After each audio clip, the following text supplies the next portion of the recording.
Sultan Suleiman's conquest of a great city like Belgrade, less than a year after his accession to the throne, was a sign that his reign would be crowned with victories. In this respect, the attention of the European states was focused on the new Ottoman Sultan. Shortly afterwards, Russia and Venice sent envoys to congratulate the Sultan. The Russian envoy wanted an alliance between the Ottomans and Russia. However, Sultan Suleiman rejected this proposal of the Russians and did not favor such an agreement. The Venetian envoy, on the other hand, offered to pay the Ottomans a tribute of 10,000 ducats per year for the island of Cyprus and 500 ducats per year for the island of Zanta in exchange for a 30-year non-aggression and trade agreement between the Ottomans and Venice. This offer was approved and accepted by Sultan Suleiman.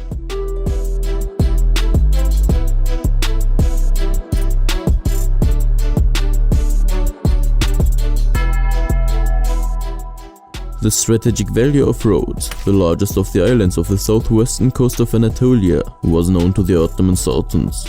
One of those who appreciated this very well was Mohammed the Conqueror. The Paladins, the owner of this island, were engaged in piracy, harming merchant ships in the eastern Mediterranean, and were also enemies of the Turks by entering into alliances against the Ottomans.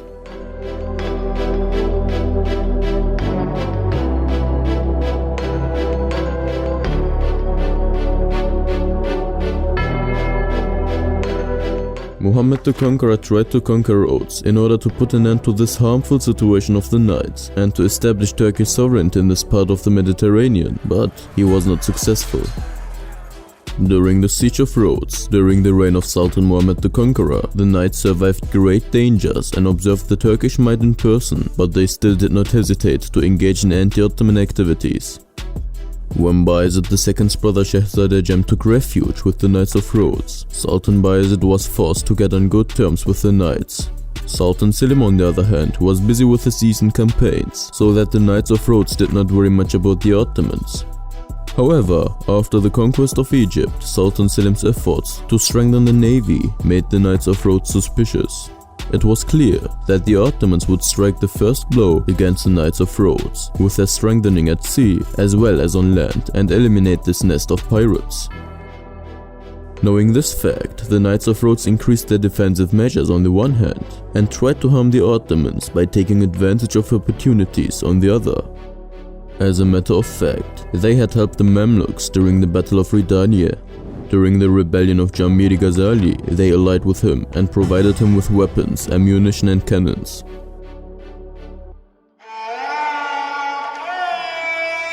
Suleiman the Magnificent, who had returned from the Belgrade campaign with a brilliant success, was aiming to put an end to the activities of this pirate nest forever when he decided to launch an expedition to Rhodes.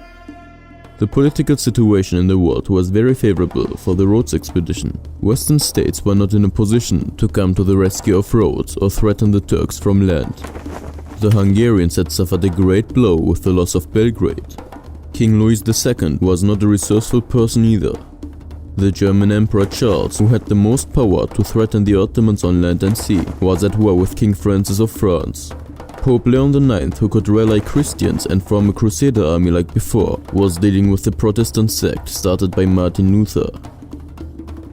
The Venetians, who could pose the most important threat to the Ottomans at sea, had just signed a treaty.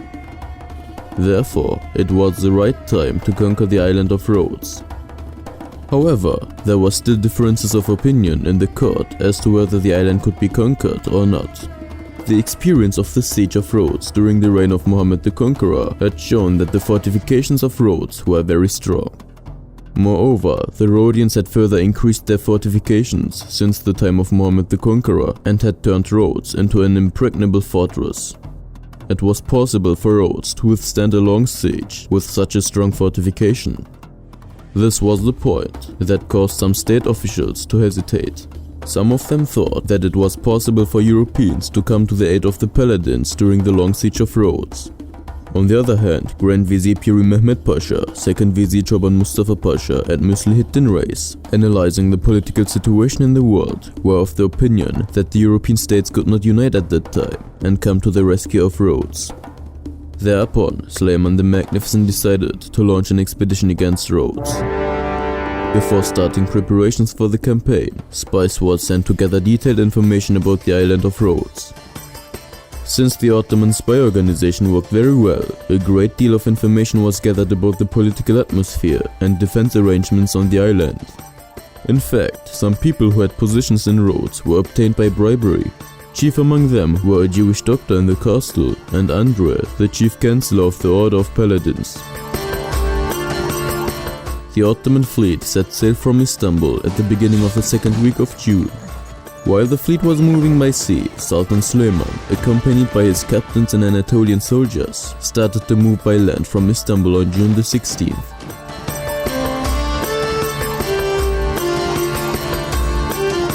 The Knights of Rhodes, who were aware of the situation, strengthened their defenses to defend the island on the one hand and asked for help from the Pope and the King of France on the other. At the same time, they piled up a year's supply of provisions and ammunition on the island to be ready for any eventuality. While the Sultan's army was advancing to Marmaris via Kütahya, Sandaklı, Aydın and Şine, the Ottoman navy had reached the northwest of Rhodes. The commander of the navy, Mustafa Pasha, had landed troops on the island and prepared the siege, and had duly written a letter to the Knights of Rhodes to surrender the island. However, the Grand Master of the Knights rejected the surrender offer, relying on the strength of the fortifications and the help from Europe. In the meantime, the Sultan and his army had reached Marmaris, from where they boarded ships and proceeded to Rhodes. Mustafa Pasha, who had prepared the siege organization, was waiting for the Sultan in Rhodes. When Suleiman the Magnificent landed on the island, he found the preparations for the siege perfect. From the first moment of landing on the island, trenches were dug and cannons were placed where necessary. The number of cannons was over 100. Two of these cannons were the big Shahi cannons used by Muhammad the Conqueror in the siege of Constantinople. As for the situation of Rhodes at this time, the Castle of Rhodes, which had the title of the most fortified castle in the world at the time, indeed had strong fortifications worthy of this title. Christians were convinced that Rhodes could not be captured. For this reason, the saying, "Only the Rhodians opened the gates of Rhodes," had spread in Europe. The Knights of Rhodes, who knew how to learn from history, had learned many lessons from Muhammad the Conqueror's sieges of Istanbul and Rhodes. For this reason, the Venetian engineer Gabriel Martinengo, the most famous artillery and engineering expert of that period, was brought to Rhodes for a high fee. Engineer Martinengo, who had previously played an important role in the siege of Crete, built an inner fortification, constructed underground roads between the positions, and accurately adjusted the placement of the castle cannons. In addition, a large chain was stretched across the mouth of the harbor, as the Eastern Romans had done in Istanbul. The Rhodes castle was defended by 15,000 soldiers, excluding civilians. In the Turkish army, a force of approximately 100,000 men was divided into 5 groups. The first group was led by Ayas Pasha against the German and French bastions on the northern front. The second group was led by the third Vizier Ahmed Pasha against the Spanish in front of Porto de Ambuez. The third group led by the second Vizier Mustafa Pasha against the English bastion. The fourth group under the command of the Beylerbey of Anatolia Qasim Pasha against the province bastion in the south. And the fifth group under the command of the Grand Vizier Piri Mehmed Pasha against the Italians in front of Kızılkapı in the southeast.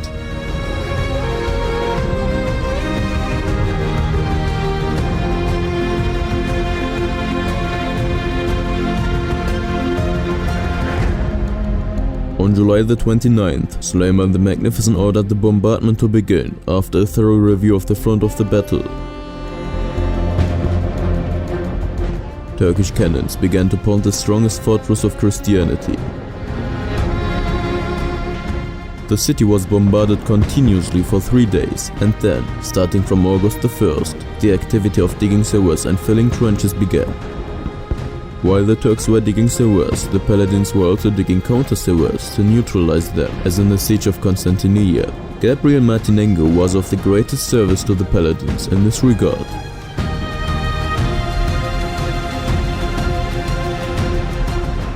The month of August was filled with bombardment and sewage digging activities. During this time, the fortifications suffered considerable damage and destruction. However, the breaches and ruins were immediately repaired by the Knights of Rhodes, and in addition to the soldiers, the people of Rhodes also took part in the repair work.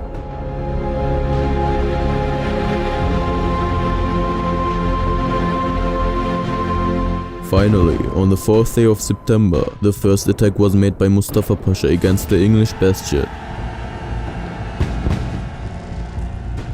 The Turkish forces marched through the breaches and captured 7 enemy flags in a short time.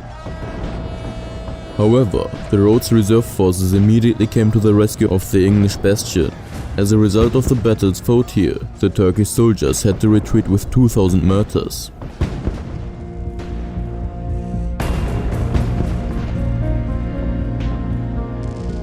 Six days later, when the attack on the same area was repeated, both sides suffered many casualties. On September the 13th, in the third attack, 5 Turkish flags were placed on the bastions. But again, the castle could not be entered. On the morning of September the 24th, the Sultan ordered a simultaneous attack from all fronts.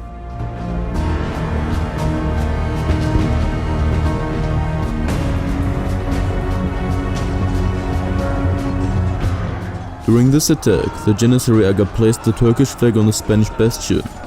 However, in a short time, the bastion fell back into the hands of the Rhodians. Due to the fierce resistance of the castle defenders and the fact that they fought really well, the Turkish forces had to retreat.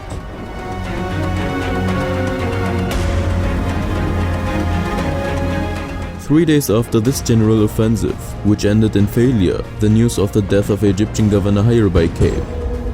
Thereupon, Suleiman the Magnificent appointed Mustafa Pasha, the second vizier, as the governor of Egypt and handed over his duties as the commander of Rhodes and second vizier to Ahmed Pasha, the third vizier.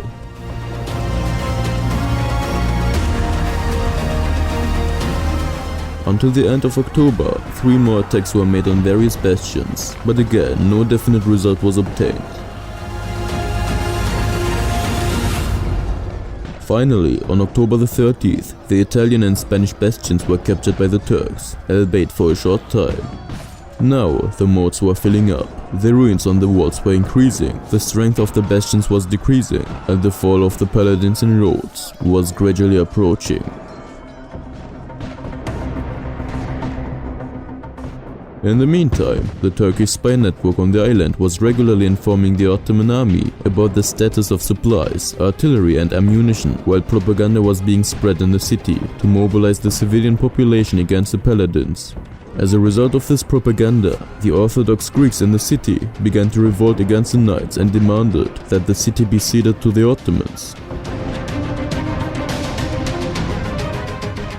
The revolting Greeks were bluntly suppressed by the Knights. Thus, the Turks were well aware that the defense of Rhodes was about to collapse. Suleiman the Magnificent, wishing to grant his adversary a last honorable chance of salvation, while at the same time preventing the destruction of Rhodes and reducing the casualties of the Turkish forces, made an offer to the Knights on December the 10th. In this proposal, the Sultan demanded the surrender of Rhodes within 3 days, and stated that if this condition was accepted, he would treat the Knights with an honorable surrender.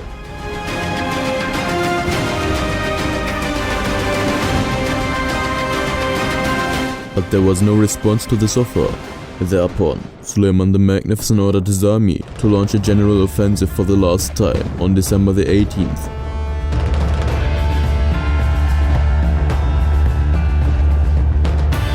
The assault on the Spanish and Italian bastions was so fierce that the Knights in these areas were forced to retreat behind the fortifications and moats inside the city. In this way, the Turkish army managed to enter the city of Rhodes. Rhodes was now conquered.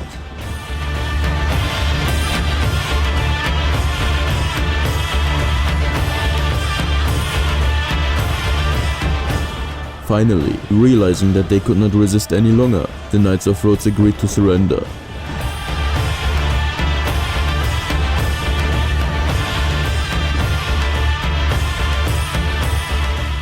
According to the surrender agreement, all the knights would leave the island of Rhodes with their belongings and weapons within 12 days. Those who leave Rhodes will be transported to the island of Crete by Turkish ships. Civilians who wish to stay in the city will be allowed to practice their religion. The people of Rhodes would be exempt from taxes for 5 years. Thus, the state of the Knights of Jan in Rhodes was destroyed and the island of Rhodes was conquered by the Turks. The number of Turkish soldiers mattered during this siege of Rhodes, which lasted for about 5 months, reached around 40,000. With the conquest of Rhodes, the biggest obstacle and boilhead between Istanbul, Egypt and Haramain was eliminated.